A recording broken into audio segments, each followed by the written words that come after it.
আসসালামু আলাইকুম, আপনি দেখছেন বেঙ্গল আইটিভি। আমি যারা আছি আপনাদের সাথে শুরু করছি আজকের সংবাদ।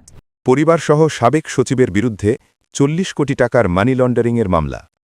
সাবেক সচিব ও বাংলাদেশ বিনিয়োগ উন্নয়ন কর্তৃপক্ষের সাবেক নির্বাহী সদস্য মোহাম্মদ খায়রুল ইসলাম মান্নান, তার স্ত্রী ইসরাত জাহান মিম ও পুত্র মোরসালিন ইসলাম সৌরদ্বীপের বিরুদ্ধে ৪০ কোটি টাকার মানি লন্ডারিংয়ের অভিযোগে মামলা করেছে পুলিশের অপরাধ তদন্ত বিভাগের financial crime unit CID.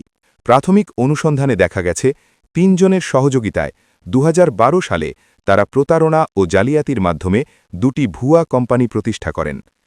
Khairul ইসলামের স্ত্রীর নামে মেঘমালা ইন্টারন্যাশনাল লিমিটেড এবং পুত্রের নামে মেঘমালা এস্টেট লিমিটেড।